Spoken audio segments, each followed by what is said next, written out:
As far back as I can remember, every time I left the house, my mother would say to me, "Be careful." To make sure I didn't exaggerate this, I called my brother. And without giving him any heads up, I said, "Do you remember Mother ever saying to us, 'Be careful'?" And he said, "Are you kidding me?" Every time we left the house, even if we were just going to play in the front yard, she would say, "Be careful." I remember hearing that ad nauseum. Finally, I left home thinking, I don't ever have to hear that again. Then I got married. You know, I think this is in the female gender DNA. Is it my mother, my wife, or do all mothers and wives say, "Be careful"? Well, I got used to it. And then I read the Bible. It's in the Bible. Well, not in those terms, but it's there. And that's what I want to share with you today. Join me in Ecclesiastes chapter 10. Ecclesiastes chapter 10. Verse 2, Solomon says, "A wise man's heart is at his right hand, but a fool's heart at his left. Even when a fool walks along the way, he lacks wisdom and shows everyone that he is a fool." Now, before we go any further, let me just explain these two verses. The first one, verse 2, doesn't quite make sense when you first read it. A wise man's heart is at his right hand. I thought it was in his chest. What does he mean by that? And a fool's heart is at his left? Well, in order to appreciate this, you need to understand the idea of what's in a person's right hand. In the ancient world, what was in his right hand was a sword, that which protected him. So, what Solomon is saying in Ecclesiastes 10:2 is, a wise man's heart, and that isn't necessarily his feelings. In the Bible, the heart is sometimes the mind. As a man thinketh in his heart, so is he. He's thinking about protecting himself. That's the point of verse 2. Whereas a fool, well, his head and heart are in his left hand. He isn't thinking at all about protecting himself. Or, to paraphrase, be careful. That's what this verse is saying. And then to top it all off, he says in verse 2, even when a fool walks along the way, he's walking down the street, and he lacks wisdom, and he shows everybody that he is a fool. Now, are there people today who are wise in that they are careful in what happens? And are there people today who are fools and they don't protect themselves? Sound familiar? Happens every day, happens all the time. In the year 2003, there was a fire, as there often is every year, in Southern California. Only this one was exceptionally bad. One police sergeant said, quote, "We were begging people to leave, and they wouldn't take us seriously. They wanted to pack some clothes or fight it in the backyard with a garden hose. They didn't seem to understand that this was unlike any fire we'd ever seen. If people didn't move fast, they were going to become charcoal. Unfortunately, the fire spread faster than people could flee." Another official observed, "They looked like they were packing for a trip. The ones who listened looked like they were packing, the ones who listened, left the area and lived, and others didn't listen to us, and they died." In that fire, 24 foolish people died because they didn't listen to wisdom. Now, the point is very simple. Be careful. When you leave this service, if somebody says to you, "What did he preach on today?" you say, "Be careful." You got it. Be careful. That's all I want you to get out of everything else I'm going to say. Now, what Solomon does at this point is he lists various areas in which you need to protect yourself by being wise. Or to use my mother's phrase, be careful. Don't get hurt. In the next couple of verses, he talks about rulers. Look at verse 4. If the spirit of the ruler rises against you. I'll come back to that in a minute. At this point, I simply want you to note he's talking about a ruler, which in that day was probably a reference to the king. Later in the passage, after he discusses that, he discusses work, ordinary work. Look at verse 8. He who digs a pit will fall into it. Meaning, if he isn't smart, he'll hurt himself, even at work. Then he talks about your words. Look at verse 12. The words of a wise man's mouth. So now he's going to talk about your speech. And then in verse 16, he says, woe to you, O land, when your king is a child. Wow. In verse 3, verse 4, he talked about a ruler, and he went off and talked about other things. And then in verse 16, he comes back and talks about the king. So it seems to me the first part of this passage is dealing with the ruler, and so is the last. So I'm going to put those two together. With that understanding, he is really applying be careful, protect yourself by using wisdom to three areas of life. When you're dealing with a foolish ruler, now we aren't dealing with foolish kings, we don't have kings, so I'm going to apply that to your boss. You ever had a foolish boss? The second thing he does is talk about protect yourself against foolish words. Be careful about what you say. And finally, in the middle of that, at the end of that, he talks about words, but he also talks about being wise about your work. So, we're going to look at these three areas. Your relationship to your boss or a leader, your relationship to your work or your labor, and your relationship to your words or your language. Got it?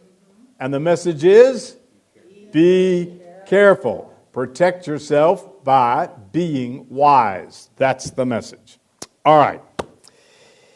There's a lot of passage. There's a lot of stuff in here. So rather than go through this real meticulously, I'm going to combine verses 2 through 7 and 16 to 20, and I'm going to just deal with them as a group, and I see in them 7 characteristics of a foolish leader.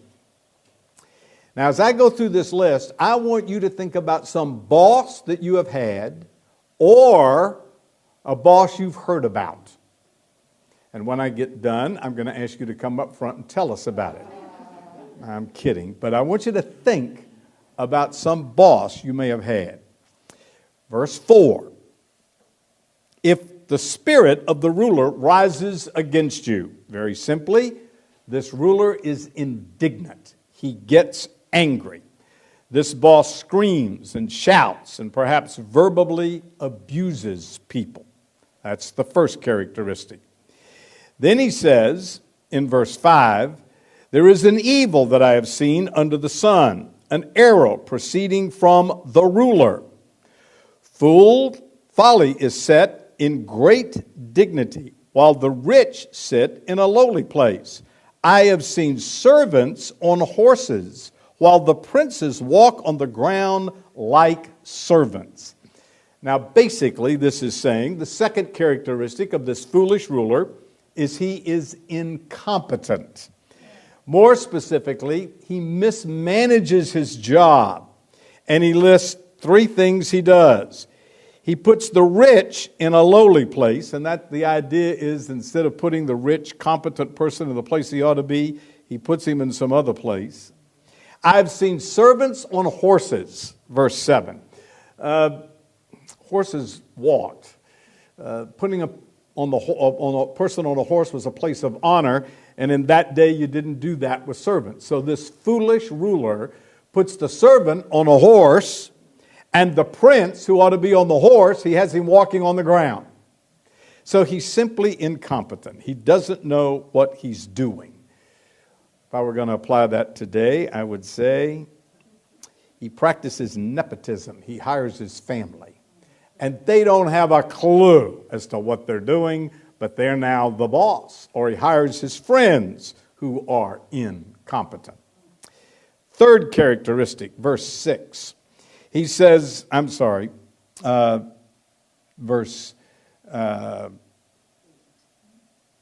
where am I? Verse 8? No, I know what I did. I want to drop down to, folks, I don't do this very often, but because I'm not going through this passage verse by verse, which is I usually do, I'm jumping around. Where does it say he is a child? I want to go to verse 16. Hello. All right, look at verse 16. Woe to you, O land, when your king is a child. Now, this doesn't mean that a 10-year-old is the king. The word child was actually used elsewhere in the Old Testament of someone who was 41 years old. So what he's saying is, woe to you if you've got a king who is immature. Pity those people who have a ruler who is immature and therefore irresponsible. So he's not only indignant, he gets angry. He's incompetent, he mismanages, he puts people in the wrong place. He's immature. Now, look again at verse 16.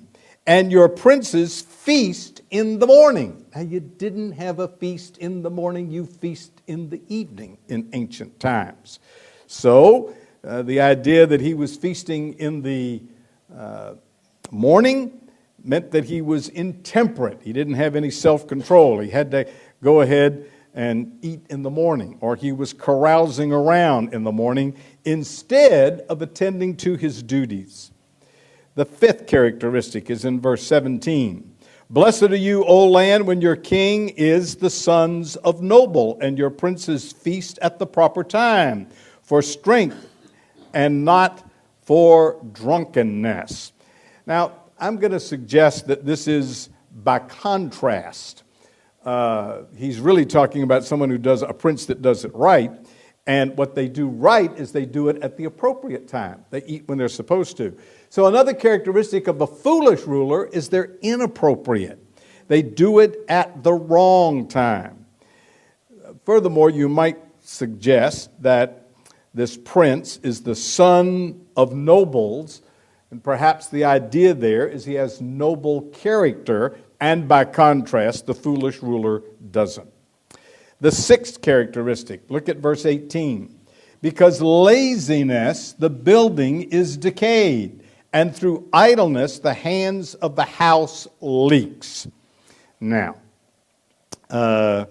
he's using the house as the king's responsibility, and the building needs maintenance. But because of laziness and idleness, the building goes to pot, we would say, and the roof leaks. That's the idea. So he's idle, and as a result of that, there isn't regular maintenance done. And without regular maintenance, the house falls apart. In the years leading up to World War II, Winston Churchill felt this way about the leaders in England. There was a tradition where on the weekend they would go into the countryside to enjoy their estate. And in the meantime, Hitler was picking off countries in Europe.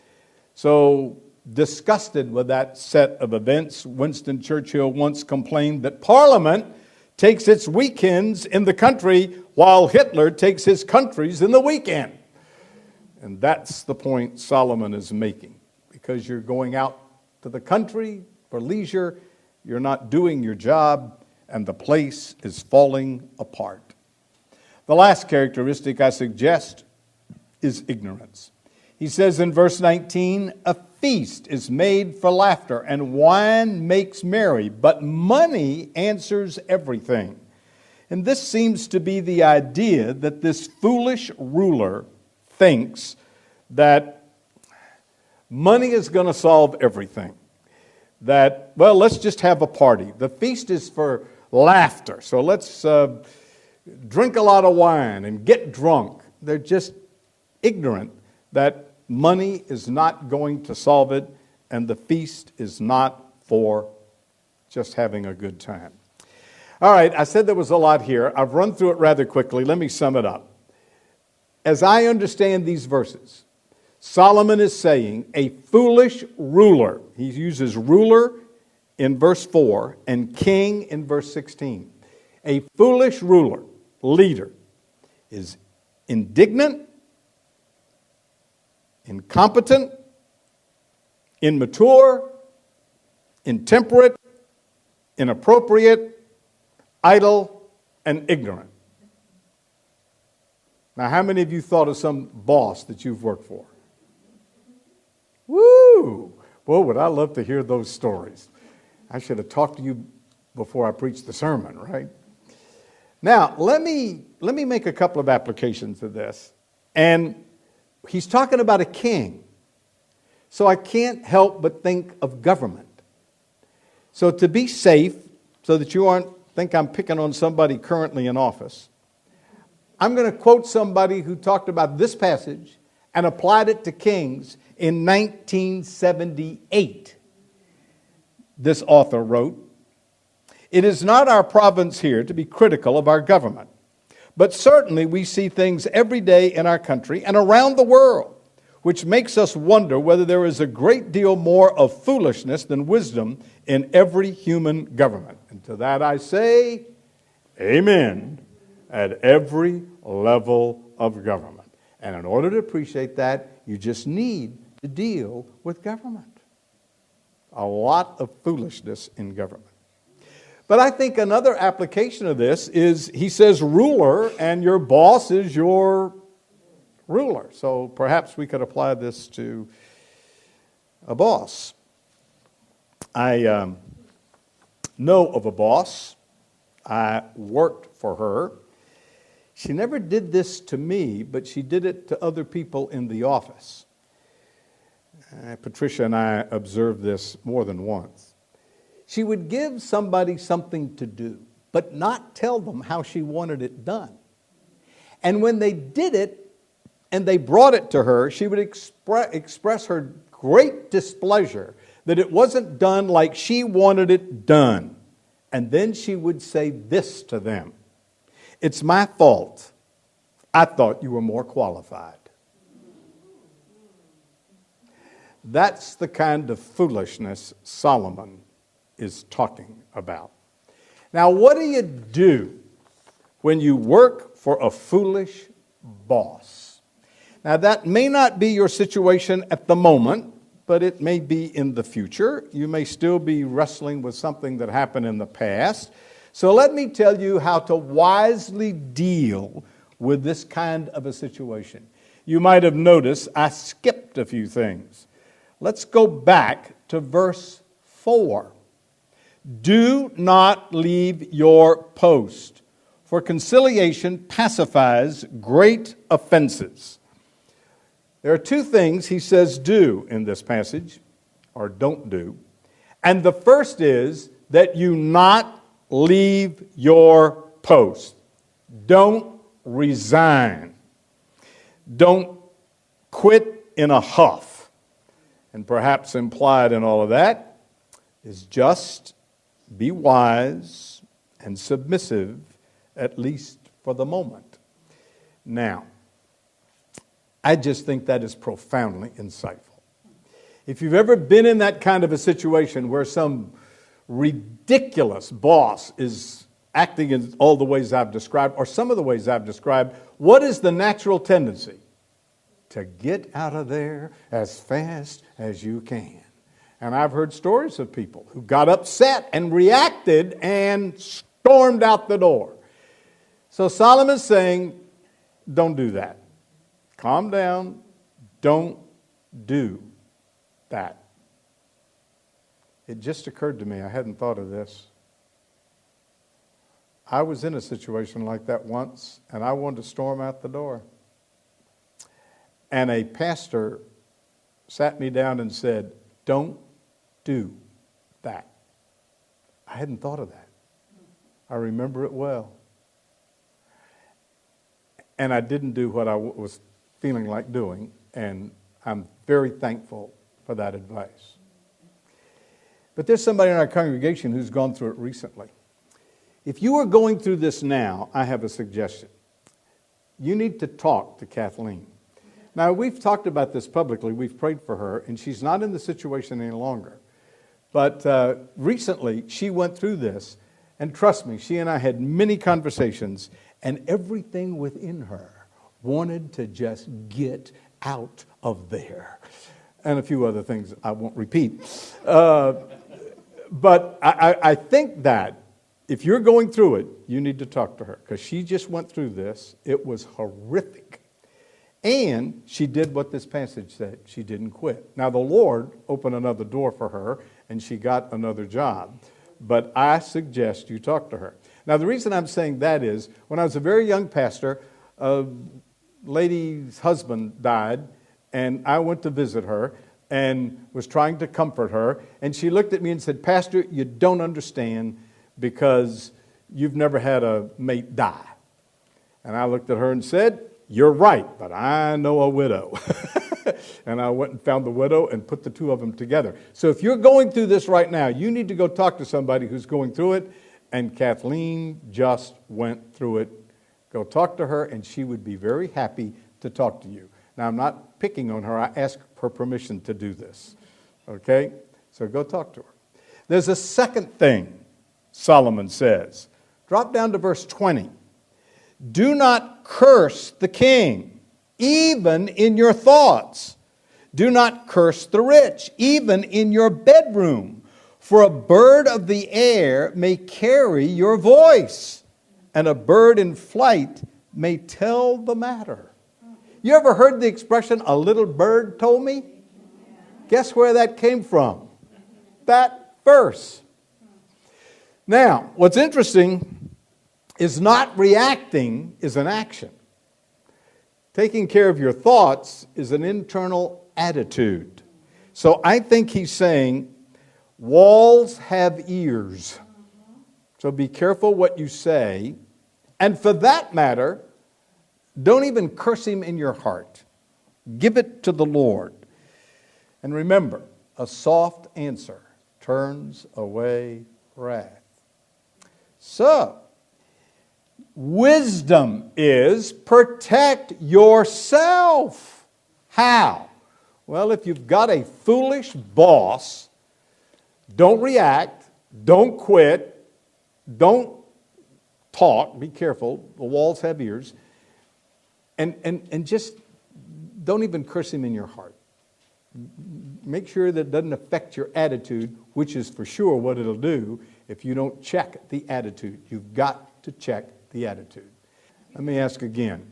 How many of you have ever had a foolish boss? More hands went up. All right, let me see which one I'm going to pick out. No, I'm not going to do that. This happens all the time. And so we need to know this. The second area in which you need some wisdom is with your words.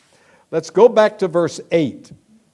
He who digs a pit will fall into it, and whoever breaks through a wall will be bitten by a serpent. He who quarries stone will be hurt by them, and he who splits wood may be endangered by it. Now, clearly, he's now giving us one proverb right after another, or one line right after another, all of which pertains to physical labor. So, for example, he says you dig a ditch, and the implication is if you're not being smart and protecting yourself, you'll fall in the ditch you dig. Or if you're breaking through a wall, you'll be bitten by a snake. Now, snakes hid in the crevices of the rocks of those ancient walls. And he's saying, be careful when you're tearing down a wall. He's not saying don't tear down the wall. He's saying be careful when you tear down the wall, lest you get bitten by a snake. Or you're in a rock quarry and you're quarrying stone and it may hurt you. Or you're splitting wood and it may endanger you. So be careful. Protect yourself.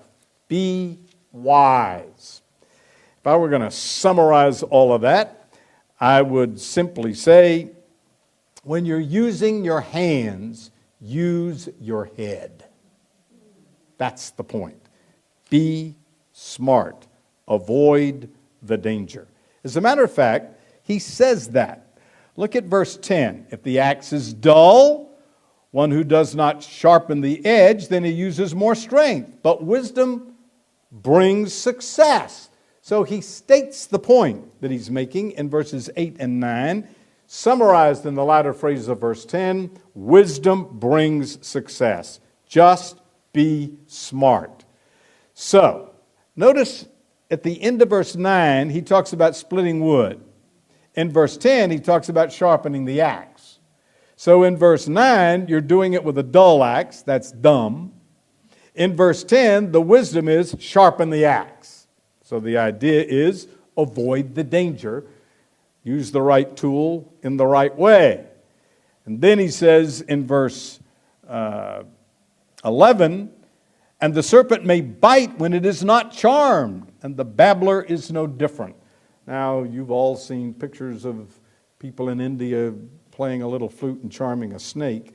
And this probably has to do with timing. But again, the point is wisdom brings success. So charm that serpent. Don't get bit by that serpent is sort of the idea. Again, when you're using your hands, use your head. That's the idea. Have you ever seen anybody at work just do plain dumb stuff? Let me ask another way. Have you ever done dumb stuff when you're working with your hands? There are a couple of people in this congregation that are particularly good at telling me stories after I preach the sermon. And they'll come up and say, ooh, and I said, I wish I'd have talked to you before. That would have been a great story. And one of those at the top of the list is my wife. So I very often sit her down and say, okay, let me tell you the sermon, and you tell me the story that I need. And in this case, I did it, and she gave me a colossal story. She was once talking to an ER doctor, and she said to him, I'll bet you've got stories to tell. And he said, I told her a whole bunch of stories, but he told her one where a man took a block of wood and held it in his left hand, and he wanted to drill a hole in it. So he took the drill in his right hand and drilled the hole right through the wood and right through his hand. Just plain dumb. Let me illustrate that another way.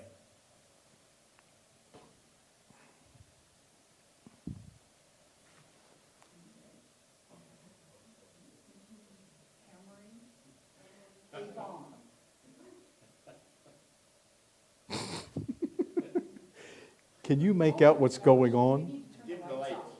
Yeah, hold it. Turn the lights off. Does that help? Yes. Oh my God. That's a special kind of.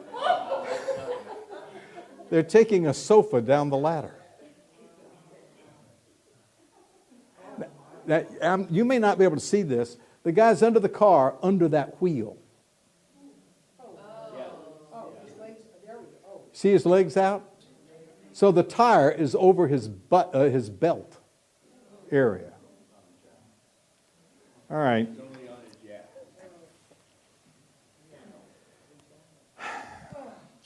Let me repeat. Be careful.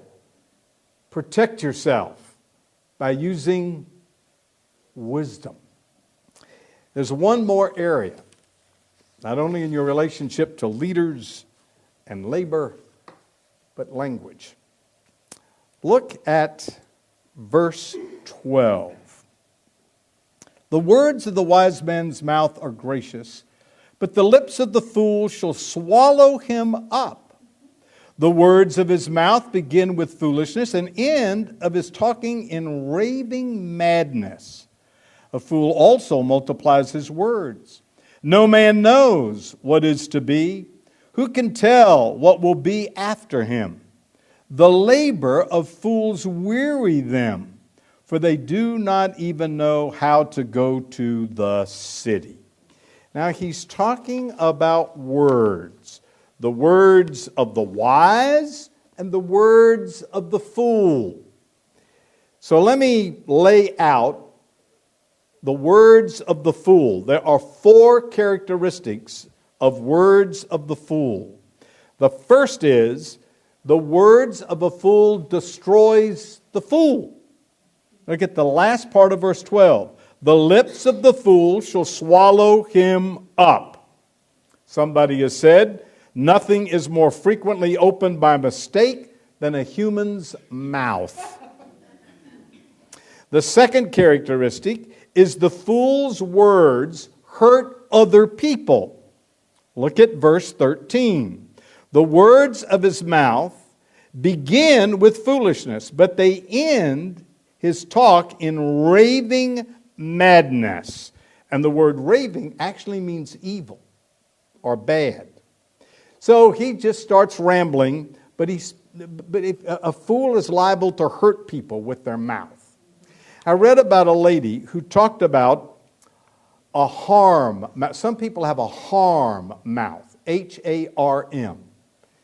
That was her designation of a hit and run mouth. That's the kind of a mouth a fool has. Doesn't care about getting facts straight. They just want to talk. That's all. The third characteristic is their words multiply. Verse 14, a fool also multiplies words. No man knows what's going to happen. He doesn't know what's going to happen. He doesn't know the future. He just wants to talk. And he talks on and on as if he knows everything, and he doesn't know when to stop. You know anybody like that? You ever done that? The fool continues to talk. He makes dogmatic statements about the future, and he nor nobody else has any way of knowing what the future is going to hold. Robert Frost once wrote, half the world is composed of people who have nothing to say and can't, and the other half have nothing to say and they keep on saying it. That is the fool. And finally, the words of a fool are wearisome. Verse 15, the labor of fools weary them, for they do not know how to go to the city. How to go into the city is a figure of speech. We would say they don't know how to get out of the rain. But they're going to keep talking, and the more they talk, the more weary it is, because they don't even know what is obvious.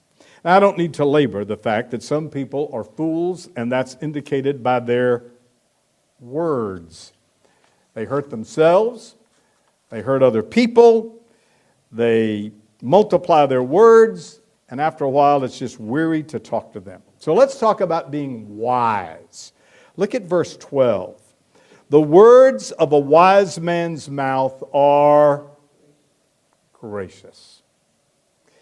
Now, there are 2 possibilities here.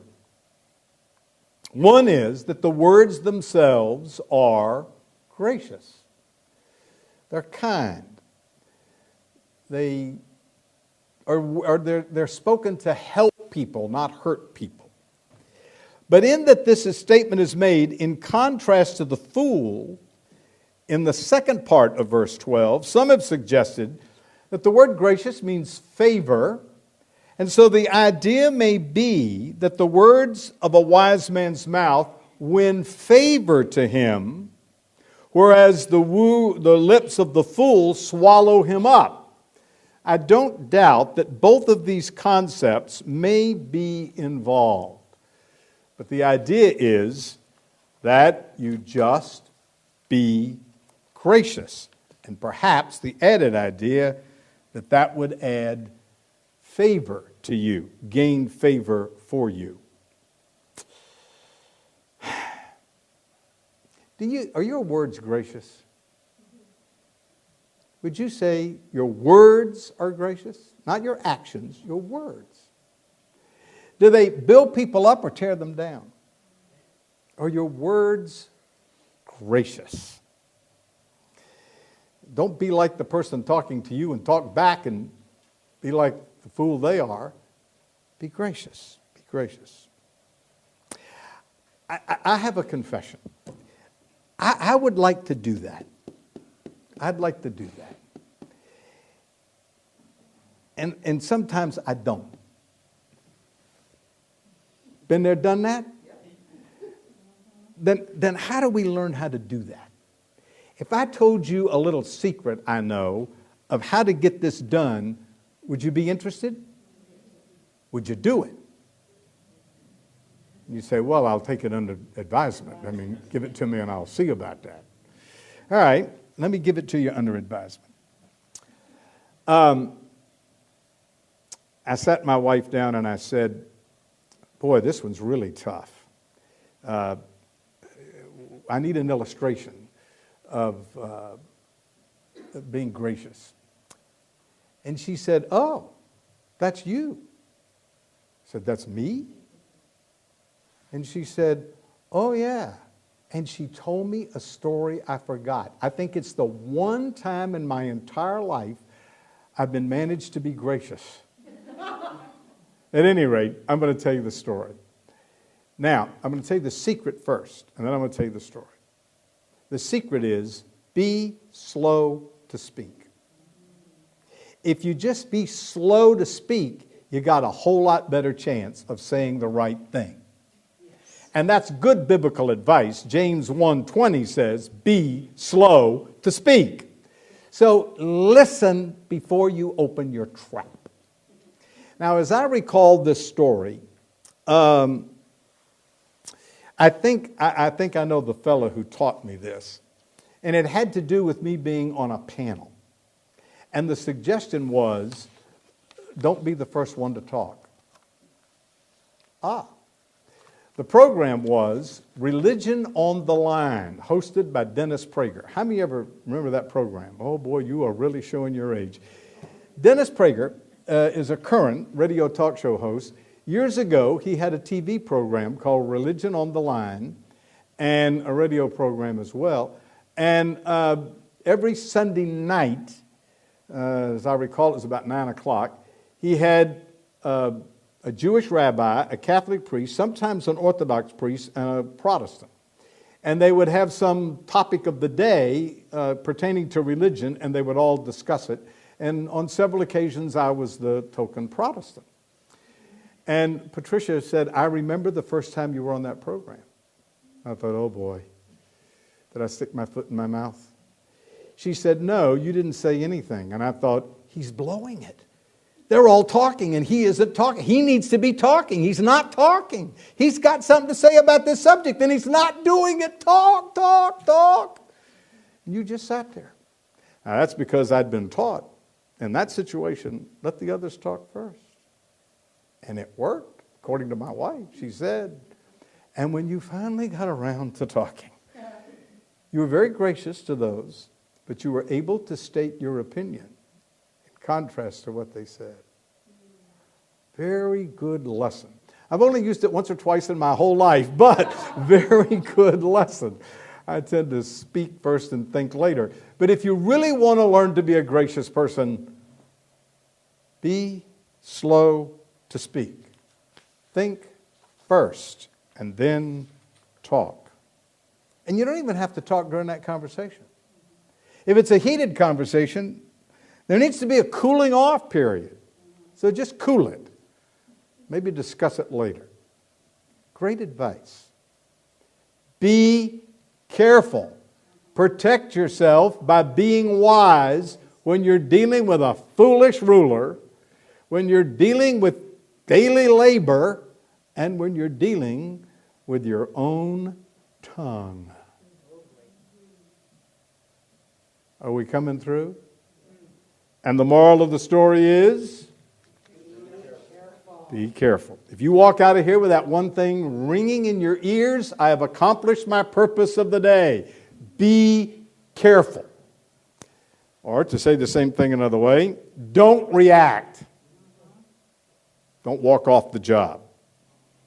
Use your head. Think. Number 3, be slow to speak so that you can be gracious when you speak. Now, I think this has all kinds of applications. I sat down at my desk, took out my pen, and just started writing down areas in which you could be careful. One of the first ones that came to mind was, don't turn left when you can turn right.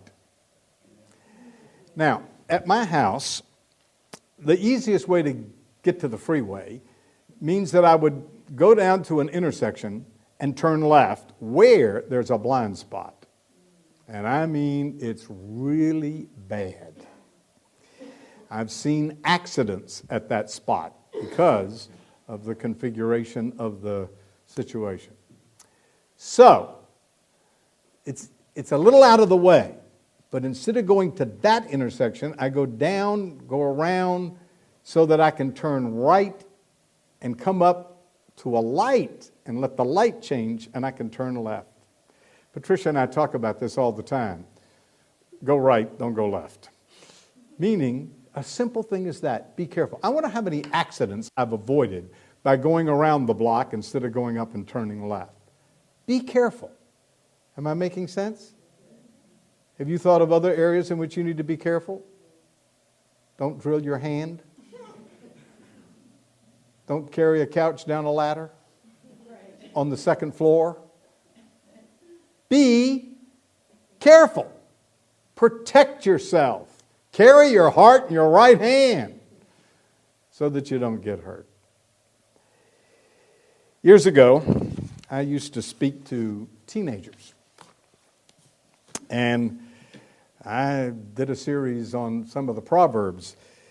And one of my messages to them was, don't be stupid, be smart. Now, that communicated to them then. I don't know about now, but I was trying to say just the same thing I'm saying to you. Only with them, I told a story. And I'm going to conclude by telling you that story. I said, once upon a time, there was a man who lived on the top of a mountain. And the only way to get to his house was by stagecoach. And he needed a stagecoach driver. So he put the word out that he needed a driver, and 3 drivers applied. Then he said, in order to get this job, each of you have to drive the team of horses and the stagecoach up the mountain. Well, they all got aboard. The first driver took the reins, and off they went. The road was windy with a lot of twists and turns. And at one point, it wasn't very wide, maybe the width of 1 stagecoach and a half of a stagecoach.